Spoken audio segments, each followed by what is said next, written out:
Good day, class. Welcome to our Chapter 2 lesson, Assessing Learning Outcomes. I'm your professor, Clarence Faith, and today you will learn about the operational or the technical definition of the following terms: goals, objectives, educational objectives or instructional objectives, specific or behavioral objectives, general or expressive objectives, learning outcome, learning activity, observable outcome, unobservable outcome, cognitive domain, affective domain, psychomotor domain, and educational taxonomy. Please also remember this is a two-part series, so please don't forget this part 1 before you proceed to part 2 of our lesson. So, when you hear about assessing learning outcomes, what comes into your mind? Here in this lesson, let's talk about first the important role instructional goals and objectives play in the total or in the overall instructional process and assessment process. Instructional goals and objectives play a very important role in both instructional process and assessment process. It serves as a guide for both teaching and learning process, communicate the purpose of instruction to other stakeholders in the community, the parents, and all others, and to provide guidelines for assessing the performance of the students. So for you personally, why are instructional goals and objectives important? So you have to read it first. It's part of the curriculum guide before you proceed in your lesson planning. Okay? So, assessing the learning outcomes of the students is one of the very critical functions of teachers. So, take note of that. It's one of your most important function as a teacher. A classroom teacher should classify the objectives of the lesson because it is very important for the selection of the teaching method and the selection of the instructional materials.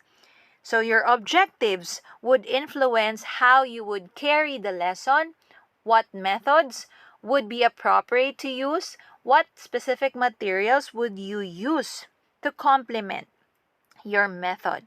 And that would revolve around your learning objective or your specific lesson objective. The instructional materials should be appropriate for the lesson so that the teacher can motivate the students properly. The objectives can be classified according to the learning outcomes of the lesson that will be discussed. So here are the specific purposes of instructional goals and objectives. Number 1, it provides direction for the instructional process by clarifying the intended learning outcomes. Second, it conveys instructional intent to other stakeholders such as students, parents, school officials, and the public. Number 3, it provides basis for assessing the performance of the students by describing the performance to be measured. So, what is a goal and what is an objective? Well, the term goals and objectives are two different concepts, but they are related to each other.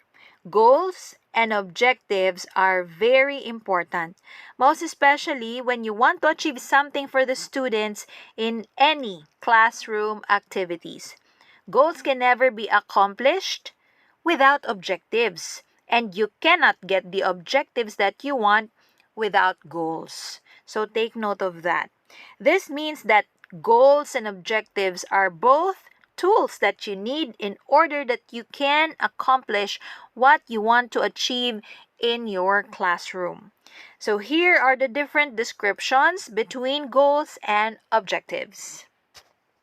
So, goals are said to be broad, while objectives are usually narrow or limited into something that can be achieved in a particular period.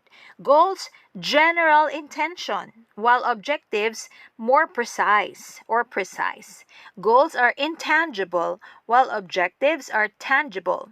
Goals are usually less structured or abstract, while objectives need to be concrete. Goals cannot be validated as is, while objectives can be validated. Goals are usually long term and aims what you want to accomplish in a long period of time. It could be in an entire lifetime. While objectives, these are usually short term and it can be achieved in an hour class in a 30-minute activity. So that could be how short it is.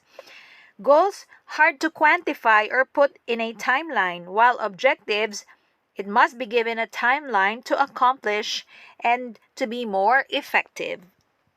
So here are three different terms that you will learn about when you hear it in the education program or in teacher education. The first one is when you hear or read about goals. So goals, these are broad statements of very general educational outcomes that do not include specific level of performance. It tends to change infrequently and in response to societal pressure. Example of these goals are learn problem solving skills, develop high level thinking skills, appreciate the beauty of an art, be creative and become competent in the basic skills in the area of grammar. You'll also hear this term, general educational program objectives. More narrowly defined statements of educational outcomes that apply to specific educational programs. Formulated on the annual basis, developed by program coordinators or school administrators. So each educational program do have this. Now, next is instructional objectives or educational objectives. These are specific statement of the learner's behavior or outcomes that are expected to be exhibited by the students after completing a unit of instruction. Unit of instruction may mean this, either a 2-week lesson on polynomials in mathematics or 1-week lesson on parallelism after correlatives or a 1 class period on katangian ng wika. So dito, you can read about at the end of the lesson. So that is an example of how we write instructional objectives. At the end of the lesson, the students should be able to add fractions with 100% accuracy. The students should be able to dissect the frog following the correct procedures. These are examples of instructional objectives. Most of the time, goals, general educational program objectives are already written in the curriculum guide we're using in the K-12 program. But for us teachers, we of course have specific teacher or teaching goals or learning goals for our students, and we also make instructional objectives for each lesson that we prepare. So here are some problems that you might encounter when writing objectives. For example, the problem could be this: too broad or complex. Perhaps the objective you have written is too broad in scope or is actually more than one objective. So, how would you solve the problem? Simplify, narrow it down, break it apart. Okay, next. Sometimes our objectives are false or missing behavior, condition, or degree. So this type of error, the objective does not list the correct behavior, condition, and or degree, or it is missing. So how can we solve it? Be more specific. Make sure the behavior, condition, and degree are included. And also sometimes instead of writing an objective, we write an instruction. So that problem is called false given and it describes instruction, not conditions. So how can we solve it? Simplify. Include only A, B, C, D's. Next is false performance. This error type means no true overt observable performance listed. So, what can we do to solve it? Describe what behavior you must observe. For example, demonstrate, illustrate, explain, identify.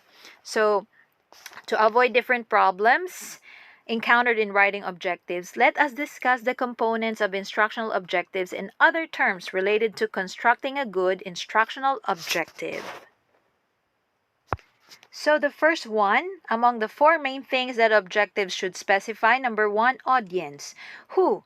Who are the specific people the objectives are aimed at? Second, observable behavior. What? What do you expect them to be able to do? This should be an overt observable behavior even if the actual behavior is covert or mental in nature. If you cannot see it, hear it, touch it, taste it, or smell it, you cannot be sure your audience really learned it. Number three, special conditions. This component of instructional objective is the special conditions under which the behavior must be displayed by the students. So how? Under what circumstances will the learning occur? What will the student be given or already be expected to know to accomplish the learning? And lastly, stating criterion level. This component of instructional objective is stating the criterion level.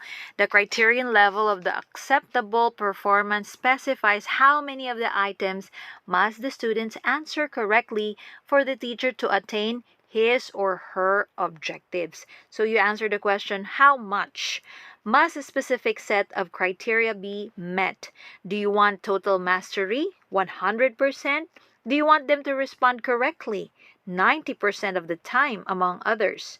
A common and totally non-scientific setting is 90% of the time. Always remember that the criterion level need not to be specified in percentage of the number of items correctly answered. So not necessarily 100% or 90%. It could also be stated as number of items correct, like 9 out of 10. Number of consecutive items correct. Essential features included in the case of essay question or paper, or completion within a specified time, or completion with a certain degree of accuracy. So those are just part of our part 1 lesson. So please watch part 2 in continuation of our discussion assessing learning outcomes.